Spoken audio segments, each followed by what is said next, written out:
Hi guys, ये Devang Maheshwari this side. काफ़ी लोगों के मैसेज आते हैं कि सर हम बाय तो कर लेते, बाइंग में इतनी प्रॉब्लम नहीं है, पर अब हम स्टॉक से एग्जिट कैसे ले।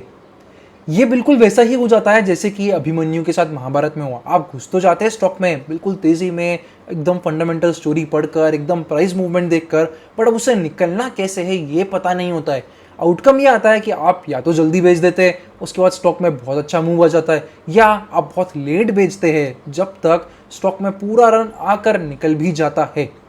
इसीलिए ये समझना बहुत ज़रूरी हो जाता है कि स्टॉक में एग्जिट कब ले। देखिए, सबसे पहले ये डिसाइड करना बहुत ज़रूरी है कि आपका ऑब्जेक्टिव क्या है। क्या आपका ऑब्जेक्टिव इन्वेस्ट करना है जिसमें कि होल्डिंग पीरियड थोड़ा लंबा रहेगा, या आपका ऑब्जेक्टिव जो है वो ट्रेड करना है। जब आप ट्रेड कर रहे हैं ना, तो एग्जिट बहुत इंपॉर्टेंट हो जाता है। स्टॉप लॉस यानी कि रिस्क मैनेजमेंट बहुत ज़रूरी हो जाता है। ट्रेडिंग मोमेंटम बेस्ड होती है, तो मोमेंटम ऊपर जा रहा है तो आपके फेवर में होता है, मोमेंटम अगर नीचे जा रहा है तो वो आपके फेवर के अपोजिट होता है।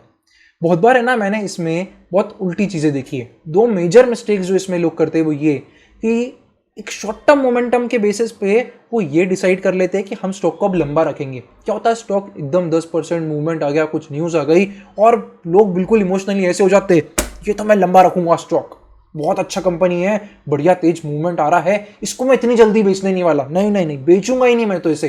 हुआ क्या, आपने लिया था एक ट्रेडिंग पर्पज से, बट आप इमोशंस में ऐसे हो गए कि आपने उसको लॉन्ग टर्म इन्वेस्टमेंट में कन्वर्ट कर लिया। ये एक प्रॉब्लम है। होता है क्या इसके बाद कि स्टॉक चले जाएगा साइडवेज कंसोलिडेशन में 4 महीने 6 महीने, या फिर स्टॉक वहां से फुल रिवर्ट हो जाएगा और फिर आप पैनिक कर जाएंगे कि यार मुझे तो पैसा आ रहा था, अब ये पैसा चला गया।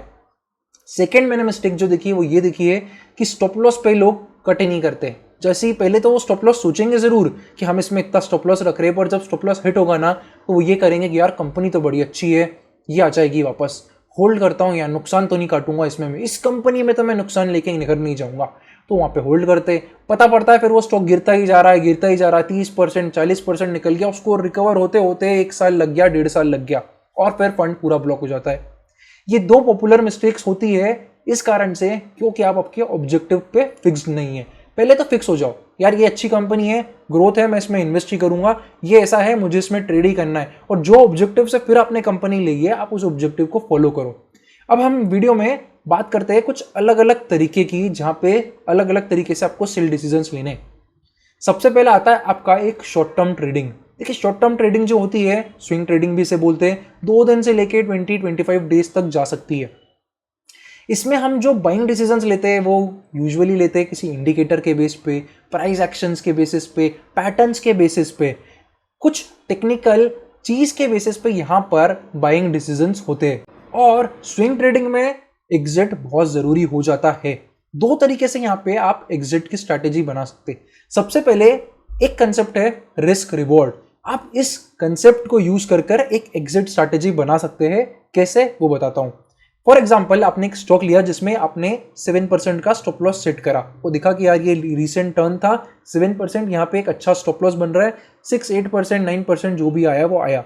अब आप एक फिक्स टारगेट इसका कैसे निकाल सकते हैं, 1:2 के रिस्क रिवॉर्ड पे, 1:3 के रिस्क रिवॉर्ड पे यहाँ पे आप टारगेट निकाल सकते हैं। तो अगर 100 रुपीज का स्टॉक था, 8% आपका स्टॉप लॉस आ रहा था फॉर एग्जाम्पल, तो यहाँ पे आप 116 का एक टारगेट रख सकते हैं, 120 का सेकंड टारगेट रख सकते हैं।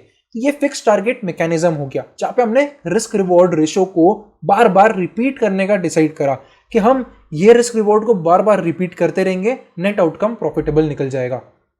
सेकेंड जो तरीका होता है स्विंग ट्रेडिंग में वो ये कि आप ट्रेल करें। अब जो ट्रेलिंग होता है वो क्या होता है, जैसे जैसे आपका स्टॉक आगे बढ़ते जा रहा है आपका ट्रेलिंग स्टॉप लॉस भी आगे बढ़ते जा रहा है। इसका कुछ बेनिफिट ये होते हैं कि अगर कुछ एकदम तेज मूवमेंट आता है ना तो आप वो भी गेन कर पाते हैं, क्योंकि अगर आपने फर्स्ट मेथड के हिसाब से अगर फिक्स्ड रिस्क रिवॉर्ड रेशो पे एग्जिट कर दिया तो वो आपके लिए एग्जिट हो गया। बट अगर आप ट्रेल कर रहे हैं तो आप इस मोमेंटम को फर्दर चांस दे रहे, अपने आप को प्रूव करने का, स्टॉक को और थोड़ा टाइम दे रहे, और वहां पर हायर रिस्क रिवॉर्ड भी मिल सकता है। ओके, तो एक ट्रेलिंग सिस्टम जो है वो किस तरीके से होता है, या तो वो कोई ना कोई इंडिकेटर बेस पे होता है, जैसे कि हो गया मूविंग एवरेज, MACD, RSI, कुछ टेक्निकल इंडिकेटर्स इसमें यूज होते हैं जहां पे आप ट्रेल कर सकते हैं स्टॉक को जैसे जैसे वो आगे बढ़ रहा है, और जब वो हिट हो जाता है तो आप उसको एग्जिट कर सकते हैं। तो ये हो गई बात एक शॉर्टर टर्म स्विंग ट्रेडिंग की। अब बात करते हैं लॉन्ग टर्म ट्रेडिंग की। वर्ड पे ध्यान दीजिएगा, मैं लॉन्गर टर्म ट्रेडिंग की बात कर रहा हूँ, क्योंकि ये 3-4 महीने से लेके 10 महीने तक की टाइम होराइजन के लिए हो जाती है, जहाँ पे हम एक मोमेंटम को, बड़े मोमेंटम को कैप्चर करने की कोशिश करते हैं। अब यहाँ पे दो पार्ट्स में डिसीजंस होते हैं। सबसे पहले फंडामेंटल पार्ट और टेक्निकल पार्ट, यहाँ पे दोनों चीजें इन्वॉल्व होती है। फंडामेंटल पार्ट पे कि कंपनी कैसी है, कंपनी का ग्रोथ रेट कैसा है, कंपनी क्या नया कर रही है, और टेक्निकल पार्ट कि कंपनी का ट्रेंड कैसा है, कंपनी कितने टाइम बाद टर्न अप हो रही है, ऑलरेडी मूवमेंट कितना हो गया है। इन सब के बेसिस पे हम डिसाइड करते हैं कि एंट्री पॉइंट क्या हो सकता है। हम डिसाइड करेंगे स्टॉप लॉस, उसके बाद यहाँ पर एग्जिट किस तरीके से होगा। देखिए, जब हम ट्रेडिंग की बात कर रहे हैं ना, भले वो शॉर्ट टर्म हो, लॉन्गर टर्म ट्रेडिंग हो, ये हमेशा प्राइस में पहले बात होती है। जो प्राइस होता है वो यहाँ पे प्राइमरी होता है। तो एग्जिट जो होगी वो स्विंग ट्रेडिंग हो गई या लॉन्ग टर्म ट्रेडिंग हो गया, वो हमेशा प्राइस के बेसिस पे होगा। तो हमने जब एंट्री ली लॉन्गर टर्म ट्रेडिंग के पर्सपेक्टिव से, तो हमने वहां पे फंडामेंटल देखा कि सेक्टर वगैरह ये सब चीजें भी देखी, और हमने टेक्निकल भी देखा। बट जो एग्जिट होंगे वो हमेशा टेक्निकल के बेसिस पे होते हैं। उसका सिंपल रीजन ये होता है कि फंडामेंटल चीजें लेट आती है, प्राइस उसके पहले ही करेक्ट हो जाता है। जो इनसाइडर्स होते हैं, जो बड़े पॉकेट होल्डर्स होते हैं, जो इंस्टीट्यूशंस होते हैं, इनको पता होता है कि यार 1 क्वार्टर 2 क्वार्टर बाद क्या क्या चीजें हो सकती है। वो इंडस्ट्री को आप और मुझसे काफी अच्छे से समझते, तो आज ही डिसीजन ले लेते। वो वेट नहीं करेंगे कि जब होगा तब देखेंगे। उनको पता है कि यार ये 2 महीने बाद होने वाला है, कि यहाँ पे प्रॉफिटेबिलिटी में प्रॉब्लम आएगा, तो वो आज ही बेच देंगे। वो उसके आने का वेट नहीं करते। इसीलिए जब भी ट्रेडिंग कर रहे हैं तो प्राइस सबसे ज्यादा इंपॉर्टेंट हो जाता है। मोमेंटम है, देखिए ऊपर जा रहा है, नीचे भी जा सकता है, तो दोनों चीजों के लिए तैयार रहना पड़ता है। तो यहाँ पे जो मेथड हो सकती है बेचने की, सबसे पहले फिक्स टारगेट वो यहाँ पे अप्लाई नहीं होती है, क्योंकि हम एक वाइडर मोमेंटम कैप्चर करने की कोशिश कर रहे हैं। तो यहाँ पे फिक्स टारगेट का कोई यूज नहीं है। जब तक वो मोमेंटम चलता रहेगा, आप उसको ट्रेल करते रहेंगे, आप ना स्टॉप लॉस भी ऊपर करते रहेंगे। 100 का 120 गया तो आप आपके इंडिकेटर्स के बेसिस पे, जो कि मूविंग एवरेज हो सकता है, एमएसीडी हो सकता है, आरएसआई, या इसके अलावा जो भी आपको सूटेबल होता है, उसके बेसिस पे आप ट्रेलिंग स्टॉप लॉस भी ऊपर शिफ्ट करते जा रहे हैं, जिससे कि वो जो आपका प्रॉफिट है वो लॉक होते जा रहा है स्टेप बाय स्टेप वे में। देखिए, मेरा फेवरेट जो है वो मूविंग एवरेज रहता है। मेरी जो स्ट्रैटेजीज है वो सब मूविंग एवरेजेस के आसपास इवॉल्व होती है, और वही मैं ट्रेलिंग स्टॉप लॉस के लिए भी यूज कर सकता हूँ। बट आप दूसरी मेथड्स भी देख सकते हैं जो मैंने आपको बताई ट्रेलिंग स्टॉप लॉस के लिए। और ऑफ कोर्स तीसरी मेथड जो है एग्जिट की, वो स्टॉप लॉस ही है। अगर स्टॉप लॉस हिट होता है, विदाउट एनी क्वेश्चंस आस्क्ड आपको एग्जिट करना होगा। रीजन सिंपल सा है। देखिए, ऐसा नहीं है कि स्टॉप लॉस हिट होने के बाद कंपनी ऊपर नहीं जा सकती है, वो वापस ऊपर जा सकती है। कभी कभी ऐसा भी होगा कि 10 दिन में ही चले गई, कभी कभी 1 साल में, कभी कभी 1.5 साल में, कभी कभी 4 महीने में, बट ऊपर जा सकती है।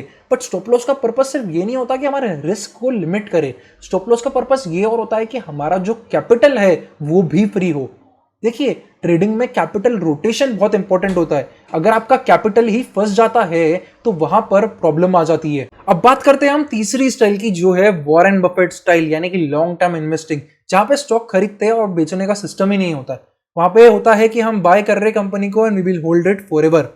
देखिए, यहाँ पे फॉरएवर का मतलब कभी भी ये नहीं होता है कि मरते दम तक, क्या अगली 6 जनरेशन तक हम करते रहेंगे। यहाँ पे भी एग्जिट डिसीजन लेने होते, बट वो एग्जिट डिसीजंस कभी भी प्राइस के बेसिस पे नहीं होते। ये प्योरली फंडामेंटल होता है। जो लॉन्ग टर्म इन्वेस्टिंग होती है, इट इज प्योरली फंडामेंटल। यहाँ पे प्राइस ऊपर जाए नीचे जाए उससे रिलेशन नहीं होता है। इसमें जो थीसिस होती है वो यही होती है कि अगर कंपनी अच्छी है, ग्रो कर रही है, तो प्राइस इवेंचुअली ऊपर ही जाएगा, भले ही टेम्पररी नीचे जा रहा है शॉर्ट टर्म में, बट लॉन्ग टर्म में वो वापस ऊपर आ जाएगा। इसीलिए यहाँ पे प्राइस पे कुछ भी देखना नहीं रहता है, प्योरली फंडामेंटल पर है। तो यहाँ पे जो एग्जिट डिसीजंस होते हैं वो कुछ इस तरीके से होते हैं। अगर बिजनेस मॉडल में ही कुछ चेंज आ गया, कि कंपनी का कोई प्रोडक्ट बहुत चल रहा था, सडनली वो प्रोडक्ट ही बंद हो गया, या उसमें कुछ लीगल प्रॉब्लम्स आ गई, या फिर कंपनी का फोकस ही एकदम चेंज हो गया कि यार कंपनी अभी तक एफएमसीजी कर रही थी, अब वो बोल रही है एकदम से कि हम एफएमसीजी नहीं, हम टेक्सटाइल में मूव करेंगे, तो यहाँ पे आपकी जो इन्वेस्टिंग थीसिस है वो बदल जाती है। सेकंड, कोई फ्रॉड अगर निकला हो कंपनी में, कि प्रमोटर ने कोई फ्रॉड करा हो, तो वहां पर फिर आपको एक कॉल लेना पड़ता है। तीसरा, वैल्यूएशन जो है वो काफी एब्सर्ड हो गया और आपको लग रहा है कि अब ये कंपनी का जितना वैल्यू है वो प्राइस में प्राइस्ड इन हो गया है, इससे ज्यादा इसमें नहीं मिलेगा, तब यहाँ पे एक एग्जिट डिसीजन बनता है। उसके अलावा फोर्थ, अगर यहाँ पे कंपनी अब क्वालिटेटिव नहीं बची है, जो पहले क्वालिटी थी अब नहीं बची है, डेट जो है कंपनी ने बहुत ज्यादा ले लिया, कुछ भी एग्रेसिव कैपेसिटी एक्सपांशन कर दिया है, मैनेजमेंट जो है वो इतना ध्यान ही नहीं दे रहा है। तो ये भी एक और रीजन हो सकता है लॉन्ग टर्म इन्वेस्टिंग के स्टॉक को एग्जिट करने के लिए। या एक और जो कि ये कि अगर आपको कोई दूसरी अच्छी अपॉर्चुनिटी इससे मिलती है कि आपको लगा ये स्टॉक बहुत बढ़ गया है, वैल्यूएशन जो इसका काफ़ी अच्छा हो गया है, और वहीं पे आपको एक दूसरी कंपनी मिली जिसका वैल्यूएशन काफ़ी कम है, तो ऐसे केस में भी आप अपने फंड्स को शिफ्ट कर सकते हैं, क्योंकि funds at the end limited होते हैं इसलिए। बट यहाँ पे हम प्राइस के बेसिस पे बिल्कुल भी डिसीजन नहीं लेंगे। तो ये कुछ पॉइंट्स है जिसमें अलग अलग तरीके के हिसाब से आपको अब ये डिसाइड करना है कि आप एग्जिट डिसीजन कैसे लेंगे। लॉन्ग टर्म इन्वेस्टिंग है, शॉर्ट टर्म ट्रेडिंग है, लॉन्ग टर्म ट्रेडिंग है, पहले आप ये डिसाइड करिए कि करना क्या है आखिरी में। ऐसा मत करिए बिल्कुल भी कि कुछ उठाया शॉर्ट टर्म के लिए उसको लॉन्ग टर्म में कन्वर्ट कर दिया, कुछ आपने लॉन्ग टर्म के लिए उठाया था उसमें एकदम आपको मूवमेंट दिख गया तो आप होल्ड ही नहीं कर पाए, आपने फिर उसको बेच दिया। क्योंकि ऐसा अगर आप करेंगे तो बहुत रैंडम चीज़ें हो जाएगी और जो आउटकम है वो भी फिर बहुत रैंडम आएगा, मज़ा नहीं आएगा, कुछ अच्छा पैसा नहीं कमाओगे। तो इस तरीके से स्टॉक्स में एग्जिट डिसीजन ले। अगर आपको वीडियो अच्छा लगा है तो मुझे कमेंट में ज़रूर बताएगा आपकी की लर्निंग क्या रही है। मिलते हैं फिर से अगले वीडियो में। Thank you watching. C A Devang Maheshwari.